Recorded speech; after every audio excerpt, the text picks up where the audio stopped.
This is a Tallahassee update from the Florida Retail Federation. And our Attorney General, Bondi.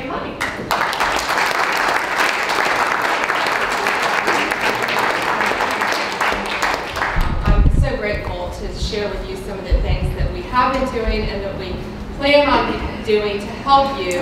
Publics came to me and said, we have an issue. And we went to Lakeland with Seth McKeel, Representative McKeel, sat down with them, and we have legislation proposed now, which I'm going to talk about in a minute. But if you don't come to me and I don't know it's broken, I can't fix it.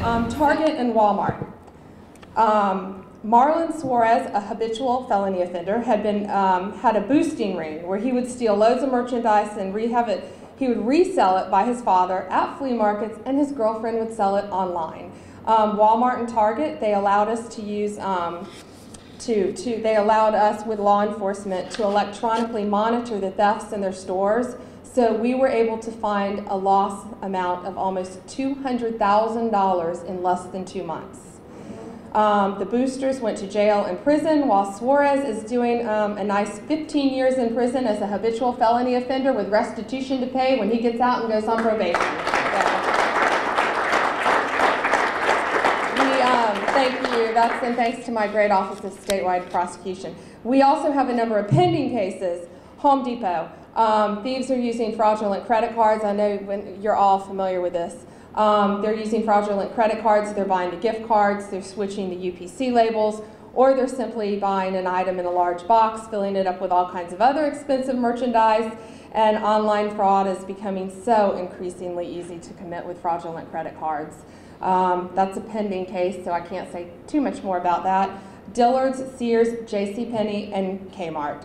My prosecutors just today arraigned several people on racketeering, conspiracy to RICO, and ID theft charges on a statewide ring. These guys were stealing credit card information from elderly consumers, which is a passion of mine that I can't stand to do that, and themselves as authorized users of the cards, and then they would go shopping at all these stores. The massive loss by the retailers is detailed in our 100-page information that we filed today, which showed these items were later sold or returned for gift cards. And obviously, all I can say right now is we're seeking substantial prison time, and you're not going to see them again, hopefully. Electronic stores.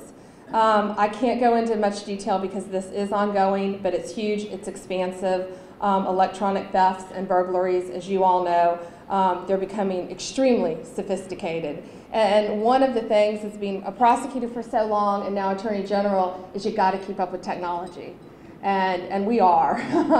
But it's tough. And these darn criminals are so smart these days. And you know, you look at what they do and you think if they would only use it, on my side, if they would only use it for legitimate purposes, think what they could do, think what they could accomplish.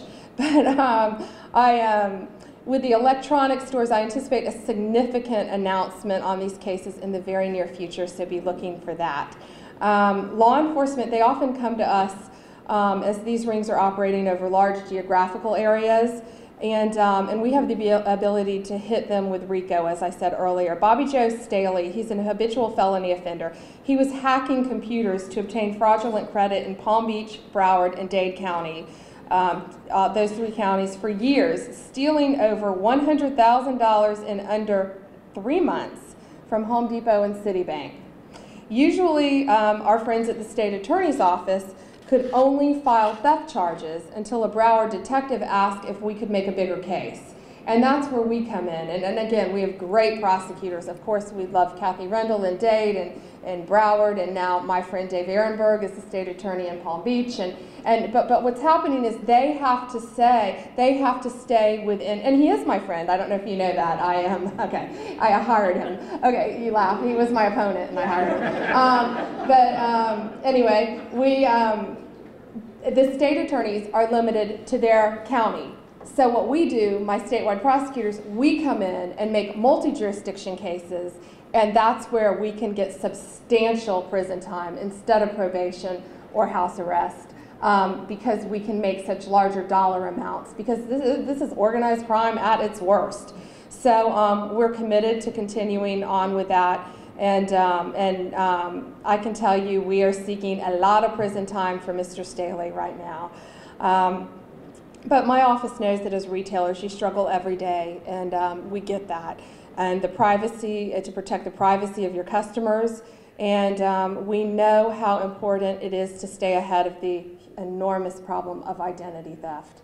And that's just becoming significantly larger. Just in my 2 years as AG, I've just seen it grow dramatically. And as Floridians use more and more credit cards, debit cards, these ingenious, or I hate to use the word ingenious and criminal in the same sentence, but they find ways to circumvent the security, and you all know that. And so we're doing everything we can to put them out of business and protect the privacy of your business and your customers. In fact, my office is one of the few to have a cyber fraud bureau within the Consumer Protection Division. And I love what we've done is we've structured, I have a Consumer Protection Bureau, we have a statewide prosecutor, we have an antitrust division, and we all work together. And that's how we're able to make much bigger cases. And so what we've been doing is focusing on internet scams, which include scams designed to obtain sensitive consumer information for illegal purposes. And what we're doing is, what you can do to ensure that your electronic payment systems are secure and that consumers who use your facilities are protected to the best of your ability is to work with us. If you have any issues, contact my office. That's why we're there for you. I have, as you know, I have huge offices throughout the state of Florida, and we're here to help you. But just like when Publix came to us, and that's new legislation that we have proposed, we sat down with Publix and they showed Representative McKeel and I just some astonishing video of these rings. I mean, these guys have business plans. They actually do, these criminals. And they will go in a store and they will have someone dressed in a suit who looks like a beautiful business professional, and she will be distracting the security people. They will have someone holding something up, like a mother with a baby carriage holding something up to block cameras, and then they're in raiding all of the Similac, everything you can imagine. And then they're going back to their car, and they're opening the trunk of their car, and they actually map out their routes of all the stores. They're very economical. They go from store to store. They have maps. And they let's hit this one and this one and this one and this one today so we don't have to drive too far. And it's costing our businesses a fortune. And frankly, when I saw that, I was shocked. I mean, they're so sophisticated. And so now we have legislation proposed to, we're going to go after them. And we're going to really, really increase, hopefully, the criminal penalties, the statute of limitations this session. Excuse me. I'm not going to talk a whole lot about synthetics because I know Andy Bernard from my office spoke to you earlier, but that's just a tremendous problem we have now. I know you're all aware of that. I hate that you're standing while I'm talking, so I'm trying to talk really fast. But you know, you have all of you in here together have so many employees, and please, if you can spread the word, we have fact sheets on all of these issues. Because some of the bad convenience stores, we're working with the good ones, and there are plenty of good ones, but the bad ones are still selling this junk. I could tell you 100 stories, but one is a 14-year-old girl in Tampa, had her high school finals. Her mom was at a convenience store, probably getting gas, I don't know. She went in, she legally, bought it, she thought legally, from a store clerk. Because she was told it would help her concentrate during finals. She sprinkled it on her potato chips, violent seizure on the lunchroom floor. She lived, but very lucky. This was a straight A honor student.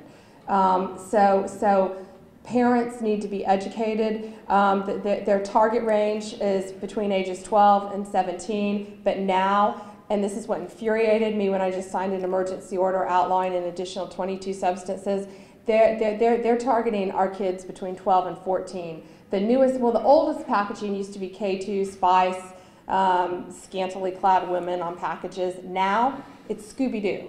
Now it's cotton candy. And when you feel it, it looks and feels like cotton candy. So they're targeting 12 to 14-year-olds. And that's gonna stop. So we have legislation proposed this session, as I'm sure Andy talked to you about as well. I think you all know about the work that our great legislature and governor did to fight pill mills. We had 7 Floridians overdosing a day, and now we have some of the toughest legislation in the country. And I'm very, very proud of what our legislature and our governor has done to fight the pill mill problem. We all worked well together, and we're shutting those guys down. At the top 100 oxycodone prescribers in the entire country, 98 of them lived in Florida. Now we're down to 13, and probably lower by now. We're going to continue that fight. You think you have a problem tackled, and then my phone rang, and you just missed my whole Publix thing, and how awesome you guys are. Yeah, you did. Golly. So you can thank Publix for some good legislation coming up. So now we have. I'm sitting at my desk, and I get a call, and it's from a nurse. Neonatal intensive care unit, St. Joseph's Hospital, Tampa. There's another problem: the babies. 20% of the babies going through our neonatal intensive care unit at St. Joe's in Tampa born addicted to prescription drugs. All Children's Hospital, 30%, and these numbers are low. Seminole Hospital, 30% or 20%, and these are just the reported ones. I moderated a bipartisan congressional panel on this topic, and when I did, a woman came up to me from a hospital, East Tennessee Hospital in Knoxville, and they did a snapshot on a given day of how many babies in their neonatal intensive care unit were born addicted to prescription drugs, 60% on that day. So I've been working very closely with Gil Kurlikowski from the National Office of Drug Control. I'll be with him next week in DC. We're making a presentation to every attorney general in the country. I've been working with Jack Conway in Kentucky, and we're doing a seminar basically next week. So with the help of Senator Negron and Dana Young, we formed a task force. I'm not sure if you've read about that. And we put our great Surgeon General, Dr. Armstrong, on it. We put neonatologists, we put the March of Dimes. What I've been trying to do as Attorney General is bring everybody to the table, and even the people who are going to oppose what you're going to do, because I found if you bring them together and say, this is what we're trying to accomplish, you can accomplish it if you all work together and listen to all sides. And so one of my biggest fears was I didn't want these mothers to think we were trying to separate them from their babies. And we're not, and that's why we brought in the March of Dimes. That's why we brought in DCF. That's why we brought in the drug treatment providers. So, so we've already come up. We had 3 years, but we came up with. I'm not a huge fan of just task forces. I think you can create a really pretty book and it sits on a shelf. So we came up with our really pretty book with a lot of great stuff in it within a year instead of 3. And now, what our task force is doing the next 2 years, we're implementing what we suggested. So we've started a national, with Dr. Herodopoulos, a national campaign on educating pregnant moms, and we're partnering. I'm really proud of it's partnershipfordrugfree.org. They're the guys that started probably the most famous anti-drug commercial out there. This is your brain on drugs, the fried egg. And so they've partnered with us. They came to us. So we are now sharing what we've done on a national level, and we want to make Florida, and we will make Florida the model state for protecting our babies, because that's just horrific what's been going on. Human trafficking, we've taken on human trafficking.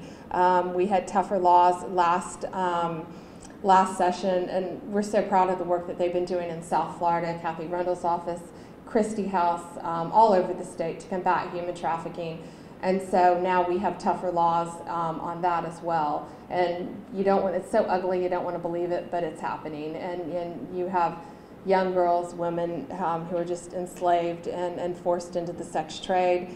Many of them are from out of this country, but many of them are runaways who have been bounced from foster home to foster home. And where do they go? Florida.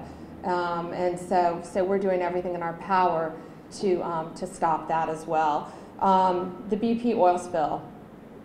I can't say a whole lot about that right now because obviously we are in talks with BP. We've retained counsel as well as my great counsel at my office.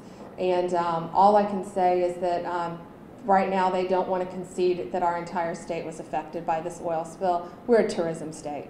We were affected. Our entire state was affected. And that's where we are right now, and those were my first words with the head of BP, that you're not going to just say the part of our state was affected. We all were affected, your businesses were affected, and we're going to do everything in our power to get the most economic losses for the state of Florida recovered. Mortgage fraud, last thing, and then I'll let you guys sit down. I could talk all night. Mortgage fraud. As you know, we were part of an $25 billion settlement nationally. Florida received $8.4 billion. I think we were only, I don't want to get PolitiFacted, I think we were only second to California. And that money, that money is important because that money goes right back into this economy, and that's where it should go. And I went round and round. I got some bad press on it. I have a very thin skin because I wouldn't comment on pending litigation. And California was talking a whole lot about it. And then they got a huge settlement, and then their legislature came in and raided the entire settlement, and it went into balance their huge budget deficit in California. That's California. Well, here in Florida, we have a great Senate, we have a great House, and we have a great governor. And that money is going back into our community, into our state, where it's supposed to go. And so one other pitch, because I know you all have thousands of employees, please, we have another fact sheet. If you could post it, put it on your website. So many people are entitled to relief. Something that was really important to me in these settlements were homeowners who are current on their mortgages. Yet, you're struggling every day and you're underwater in your house, but you're current on your mortgage. So if you still have an interest payment of 5 1/4 or higher, you are entitled to relief, and there is money out there for you. And if you had your house wrongly foreclosed on between 2008 and 2011, that time frame has since passed. But we did everything in our power to get as many people, to come forward, because that's money just sitting there for Floridians. We've also already put $3.6 billion back into the economy in the form of principal reduction, loan mods, short sales, everything to speed up this process, everything to help our economy stay on track, put money back into our economy so they can spend it in all of your businesses. And so that's what we've been trying to do and will continue to do. But there is a lot of mortgage money. $200 million will be going through the legislative process, and the House and Senate have been just great on working towards programs that will affect our citizens in the state of Florida and help them through this foreclosure crisis. So thank you all for everything that you do and continue to do. And again, you've got to let me know if you have a problem, just like Publix did, so we can fix it for you, or at least try to. So thank you again for everything you do.